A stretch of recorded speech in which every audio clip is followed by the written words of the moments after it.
A completely new archetype in Blazing Dominion. The first thing I saw about this archetype is people losing their minds on Twitter over the name of the boss monster.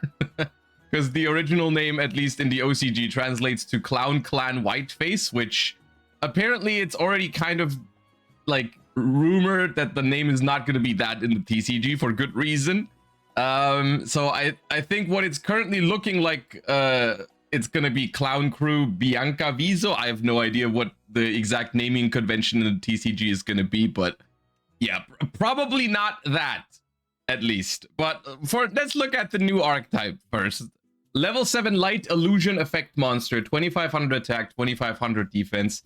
You can tribute summon this card face up by tributing a Ritual, Fusion, Synchro, Exceed, Pendulum, or Link monster.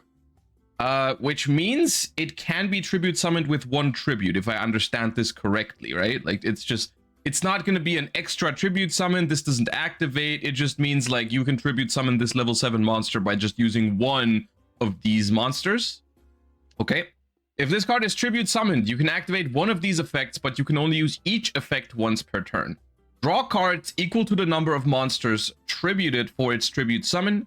Negate the effects of face-up cards your opponent controls equal to the number of monsters tributed for its tribute summon. Okay, so even though you can summon it with one tribute, you do gain more benefits if you summon it with multiple tributes, because like if you tribute 2 of these, then you get to draw 2 cards, or you can negate multiple cards.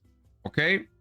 Once per turn during your opponent's main phase, you can, quick effect, immediately after this effect resolves, tribute summon a monster. Okay, that's an effect it has on the field, so you cannot tribute summon it from the hand as a quick effect. It's not like an Ether, the Monarch interruption thingy where like it activates in hand and then summons itself. It's more like if you have it on the field, you can perform further tribute summons on the opponent's turn.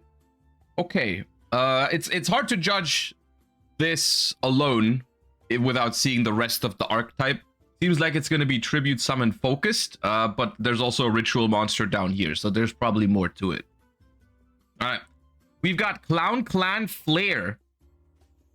This looks like a Trickstar card, doesn't it? I'm not crazy, right? That's just basically a Trickstar card. If that image is coming up in Card Guesser, I'm thinking Trickstar. Level 1 Light Beast Warrior Ritual Effect Monster. Okay, searchable by Tenki. You can ritual summon this card with a Clown Clan card. You can only use the first effect of this card's name once per turn. You can reveal this card in your hand, add a Clown Clan card from your deck to your hand, then discard a card.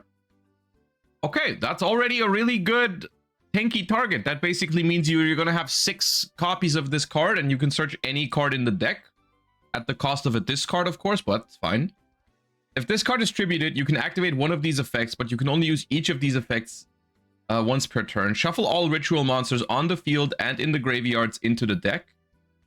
Change an effect monster on the field to face down defense position. If this card's tributed, shuffle all... Dude, that's a crazy interruption against Mitsurugi. Just shuffling all their rituals into the deck from field and grave, because it's not just yours, it's your opponent's as well. So if you find a way to tribute this against a Mitsurugi deck, you just shuffle their entire existence into the deck. That's not bad, I guess. That's a bonus effect on a card you're going to play anyways because of the Rhoda effect. All right, sure. I guess you'd have to summon it to tribute it for a tribute summon though, so I guess we'll see how that works. Clown Clan Diablo, level 5. Okay, we're getting a fusion monster as well. All right. Also a Beast Warrior, level 5. Materials, 2 monsters with the same attribute but different types. That is the same requirements as Mud Dragon, I think, in terms of Super Poly. So it's not like a new thing for Super Poly, right? It's just the same as Mud Dragon. If your tribute summoned monster attacks a defense position monster, inflict double piercing battle damage. If this card is tributed, you can activate one of these effects, but you can only use each effect once per turn. Return all fusion monsters on the field and in graves to the extra. Oh, I see where this is going. Set a Clown Clan trap from your deck. I see where this is going, I think. Because I'm seeing that there's a synchro down here as well.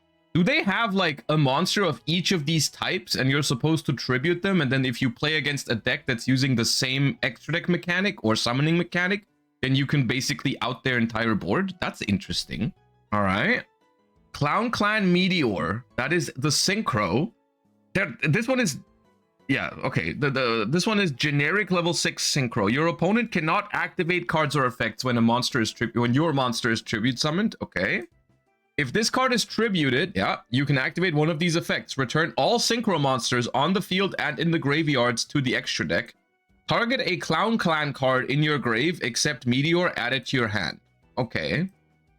Yeah, fair enough. I mean, so far we haven't seen any main deck monsters besides this one, so we have to still answer how are we gonna summon these guys. But since... Okay, let's do Exceed. Rank 3 Clown Clan Devils. 2 level 3 monsters. If your tribute summoned monsters gain 1,000 attack. If this card is tributed, return all Exceeds on the field and in the graveyards to the extra deck, or set a Clown Clan spell from your deck. I'm assuming, since the next card is a spell card, that like the deck cheats these out somehow, and then like you're supposed to cheat these out with the spell cards and then tribute summon over them, and then like depending on the matchup, you can either mass removal your opponent or just get the other bonus effect, right? If you're playing against a fusion deck, this card suddenly goes incredibly hard as removal. But if you're not up against a fusion deck, it's fine because you're just setting a Clown Clan trap from your deck. And same thing for the Synchro and Exceed and Ritual, I guess. But that requires us to have easy ways to summon these guys in order to tribute them first. Normal spell, Clown Clan Rehearsal. You can only use the first and second effect of this card's name each once per turn. Tribute a monster from your hand or field, add a Clown Clan, whatever its name is going to be, and a Clown Clan spell trap from your deck to your hand, except Clown Clan Rehearsal. You can banish this card from your grave, ritual summon a Clown Clan ritual monster from your hand by tributing monsters from your hand or field whose total level equal or exceed that monster. All right, so this is a really good start for the spell cards here, because tributing a monster from your hand for cost means that you can really easily at least tribute this one without having to summon it, right? Like, of course, you cannot tribute the fusion, the synchro, or the exceed from your hand, but you can very easily tribute Clown Clan Flare from your hand, and then I guess this one doesn't have a great bonus effect when you're going first, but when you're playing into a board going second, especially if it's a Mitsurugi board, that goes very hard. But if you get a book, I guess, on top of it. But it seems like the main deck is really just going to be focused around this guy, right? Like you're just like trying to search this, and that's supposed to be your tribute summon, and that's, yeah, okay. And then you can also ritual summon the ritual monster, but like, to be honest with you, this thing on the field, not the greatest card to have on the field, right? Like the only purpose that this card has on the field is to tribute it for a tribute summon and then get the graveyard effect, I guess. Other than that, it does nothing on your board, right? But okay, solid start though, because you're not only adding the monster, you're adding any other spell trap as well. So you're adding 2. You're tributing 1, add 2, so it's kind of like it's your classic discard 1, add 2 from your deck to your hand, but the discard is a tribute which can help the deck, I guess, right? Coincidentally, it also kind of goes hard with a lot of other decks that require stuff to be tributed. Of course, Mitsurugi is the first one that comes to mind, of like tributing like a ritual monster, like a Mitsurugi ritual monster from your hand to add 2, like that goes kind of crazy. Benton, there's a lot of cards that trigger when they're tributed, right? So like this might have some synergies there. Also, so far there's no locks on any of this realistically, so we'll see if that changes. All right, we got Clown Clan Matinee. Continuous spell card. You can only use the first and second effect once per turn each. During your main phase, you can special summon a Clown Clan monster from your deck or extra deck, ignoring its summoning conditions. Also, you cannot activate the effects of monsters special summoned from the deck and extra deck until the end of the next turn. Okay, there we go. That's our way to cheat out one of the extra deck monsters. But it does have a proper lock, I will say. Not being able to activate monsters special summon from deck or extra deck is definitely... That's definitely a lock until the end of the next turn even. So it means you can't even like build a board and then use them on the next turn. You just like, you know, can't do anything with that, right? So it really like, and this is the sort of thing that they have to do if they want to make a deck like this that has, it seems like the deck is supposed to have a unique playstyle, right? Like the playstyle of the deck is supposed to be like you cheat out these special summoning mechanic type monsters like Ritual, Fusion, Synchro, Exceed, maybe eventually a Pendulum as well, or Link, which they don't have at the moment, but like you're supposed to cheat them out and then you're supposed to perform tribute summons with them. You're not supposed to do other things with them, I suppose, right? And so, of course, if you make a card that cheats out like these cards for free, you have to put some sort of lock on it that you can't just like link further, or I mean, you can link with them, but you can't use any effects of the cards you summon, right? So that's important. And that's good. All right. During the end phase, you can draw a card for each type of monster tributed this turn. Then you can set a spell trap from your hand. Okay, I mean, look, for what this deck is trying to do, this card is really good, right? It gives you your tribute fodder, and you can choose which one, right? You get whichever one is the best for you, right? And then in the end phase, you get to draw cards. At let's realistically minimum 1, right? Because you're summoning 1 monster and then you're tributing that monster for whatever, right? Hopefully, because that's the plan of your deck. So you get to draw a card in the end phase, and if you happen to draw a trap with that effect, or a quick play spell, because I'm seeing a quick play spell down here, you can immediately set it. It's a good card for the deck, for what the deck is trying to do. The lock can be sidestepped by Mitsurugi. It is true that like if you were to play this deck with Mitsurugi, this lock is not the worst for Mitsu. Of course, Mitsurugi can sometimes summon something from the deck, like Habakiri, but if you tribute the one that's summoned from the deck, it can activate. But like, let's say you activate the ritual spell to summon from deck, to summon Murakumo, that cannot destroy the opponent's board, for example. And you're also can't access your extra deck toolbox, which arguably is one of the strongest things about Mitsurugi, but like, maybe this deck is going to be played with Mitsurugi when it comes out. At the same time, until we get these cards, it's going to be a relatively long time, but yeah. You can if you revive it later, yes. If you reset it, then yes. So you can probably play this with Mitsurugi if you really wanted to, yeah. And then we have a quick play spell, Clown Clan Malabarism. Quick play spell card. You can only use the first and second effect each once per turn. Special summon 2 Clown Clan monsters from your deck and or extra deck, ignoring their summoning conditions. Also, you cannot activate the effects of monsters special summoned from the deck and extra deck until the end of the next turn after this card resolves. Okay, so this thing gives you 2 Clown Clans immediately, which is really good. But it has also the lock that you can't activate effects of things summoned from deck and extra deck, which is a card that is very powerful, but the lock kind of makes it okay, hopefully. I mean, it's kind of what you need to make a tribute summon strategy work, right? Like, you need to make good ways to get tribute fodder. Other than that, like, it's not gonna work. During your main phase, if this card's in your grave, except the turn it was sent there, you can banish it and tribute a monster from your hand or field, then target a card on the field, return it to the hand. Okay, a bonus effect on a later turn is good on this one as well. The only thing that's worth mentioning, I guess, is that none of these cards, even though they read really strong, none of these spell cards really do anything on their own, right? Like, this is the type of thing where if you're going to draw this card, it's not going to do anything for you if you don't have a tribute summon, right? Or any other way to tribute them, right? It doesn't necessarily always have to be a tribute summon, but like some way to tribute these monsters is necessary. Otherwise, you're not doing anything with these cards, right? The ritual works, right? The ritual monster works because you can do things with this immediately. Like you can activate this and then search the the rehearsal, and then go from there, because the rehearsal will give you exactly what you need, right? It'll give you the monster and the spell. So let's think this through, right?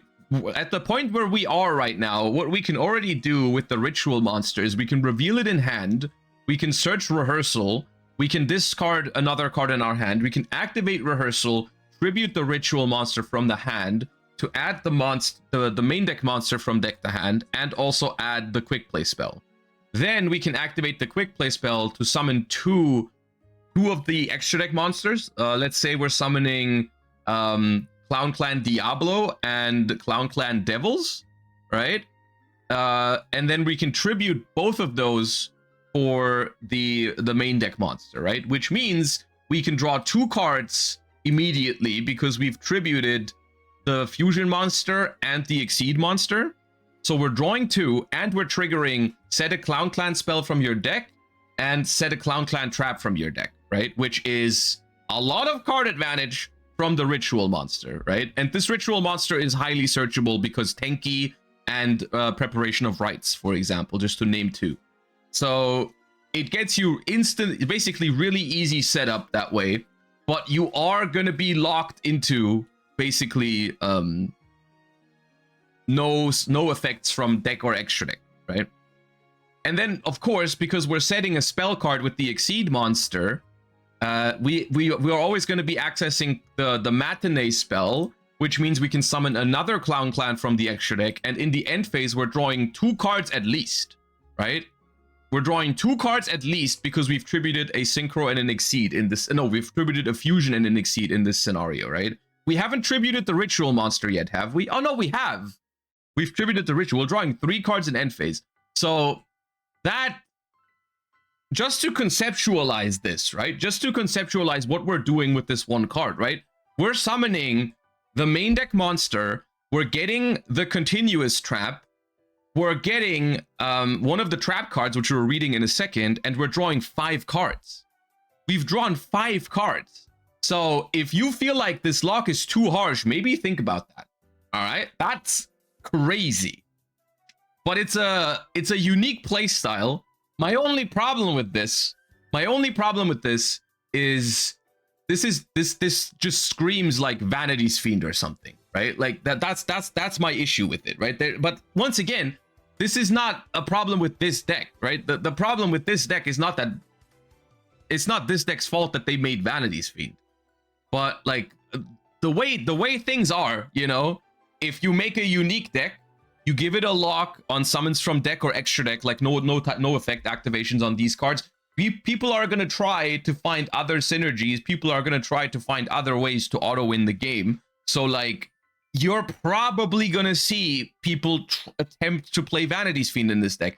I don't know if that's going to be the most optimal way to play it, because maybe another way to do it is like just play like non-engine that you can draw with those cards. But like, I don't know. It's just annoying that the first thing that immediately comes to mind when you evaluate a new archetype like this is Vanity's Fiend. Because so far, nothing here is toxic, right? That's what I'm trying to get to. Like none of these cards have any sort of like toxic traits to them, right? Like they just like, it's just like a unique deck that tries to play on a different axis, has a proper lock, and just doesn't really do anything outrageous. It's got removal basically for different extra deck types. That's what it has. But like in and of itself, it has nothing toxic to it. Let's read the trap. Oh, there's multiple traps. Okay. Clown Clan Soiree. Normal trap. Activate one of these effects, but you can only choose each of these effects once per turn. You cannot activate the effects of monsters specials from the extra deck and extra deck until the end of the next turn. Special summon 2 Clown Clans from your deck and or extra deck, ignoring their summoning conditions. Add a Clown Clan monster from your deck to your hand. During the main phase, you can banish this card from your grave. Immediately after this effect resolves, tribute summon a Clown Clan monster face up. This card is also really good. I mean, you choose, do I add the monster to my hand, or do I get the tribute fodder, and then I also gain an additional tribute summon? Really good card. Yeah, it's a cool card. It's a good card as well. Like, I'm not gonna lie, that's a good card for what this deck is trying to do. Clown Clan New Face. Continuous Trap. You can only use the first, second, and third effect of this card's name each once per turn. During the standby phase, you can shuffle 3 Clown Clan cards from your grave and or banishment into the deck, then draw a card. Okay, that's important. Because I was about to say, this deck seems very grindy. It can generate a lot of card advantage. But how about like running out of resources? Because what if you ever run out of mainly the main deck monster, right? What if you run out of this one? Where do you go from there? That's important to be able to recycle that. If you tribute summon a monster, you can target other spell traps on the field up to the number of monsters tributed for it, destroy them. Okay, spell trap removal. If this card is sent from to the grave, oh, if this card is sent probably to the grave except from the field, you can place it face up on your field. Okay. This is going to be a very polarizing archetype. I can already see it. The way this archetype is going to be evaluated is probably... See, here's the thing. I'm going to say something that most of you guys probably knew I was going to say. I like these cards. I like when they make unique designs, unique playstyles. I like when this is not your typical like combo deck and they try to make it work in unique ways. And I can see how this deck is supposed to work. But the problem is that this deck has some problematic synergies that people are really gonna dislike. But like on a surface level, if you just look at what these cards do, are like they have phenomenal grind game because they have crazy follow-up, they have crazy resource loops, and they have very good setups. They have a proper lock on them that prevents you entirely from basically using them as combo slop. The issue is not these cards themselves. I think these cards themselves are really cool. The issue is other cards that exist that people are going to use with these cards. People are going to try and draw a Vanity's Fiend in the end phase to then summon it on the opponent's turn. People are going to maybe play Trap Floodgates because you can draw them in the end phase and still set them with the continuous spell. And it's honestly really sad that I'm looking at this archetype and like I would love to play this deck in its pure form. And just like try to see if I can make it work. But I hate to see that like the first instinct of everyone reading these cards is to just like floodgate people with them.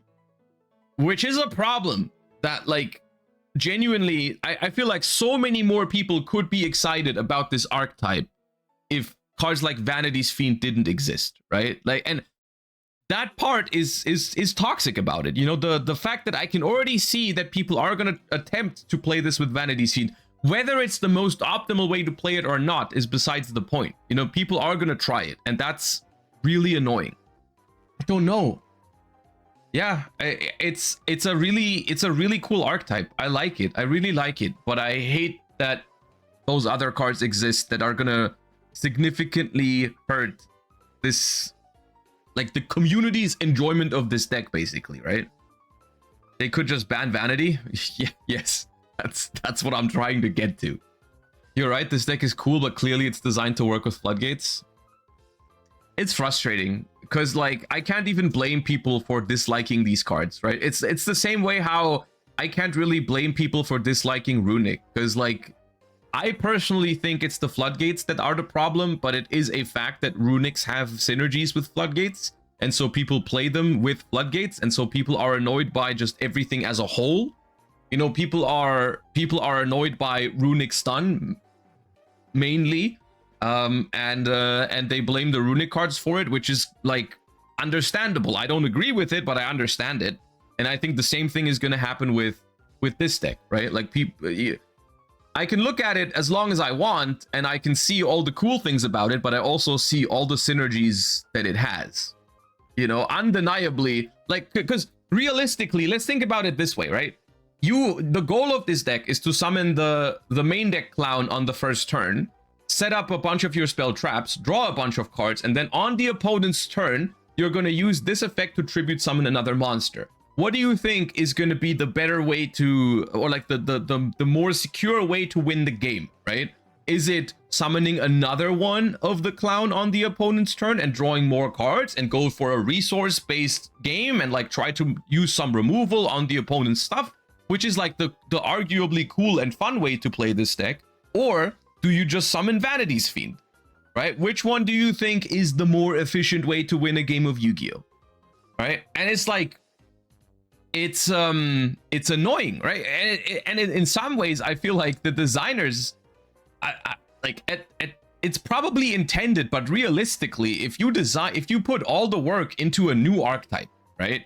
If you put all the work into a new archetype that's supposed to work in a unique way, and then the most optimal way to play it is to just summon Vanity's Fiend, don't you think they feel a little bit like, I can't imagine you're happy about that as a card designer, right? I can't imagine you're like, yeah, that's what I intended.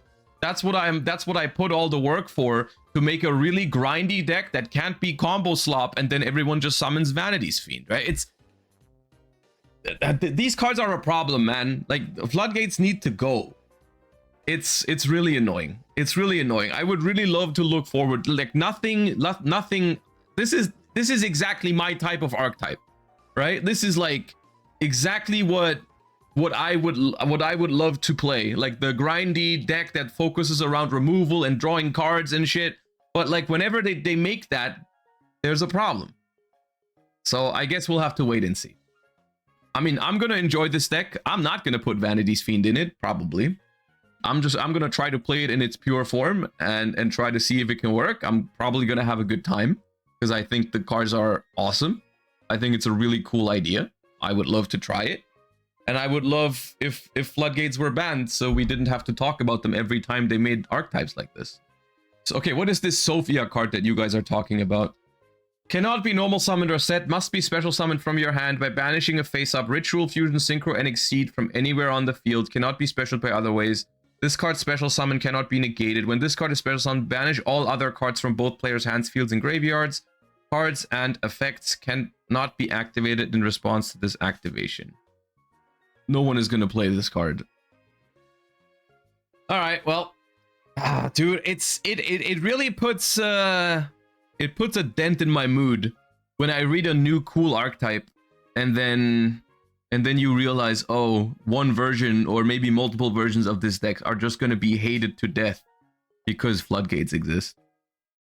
It's really annoying. It's really, really annoying.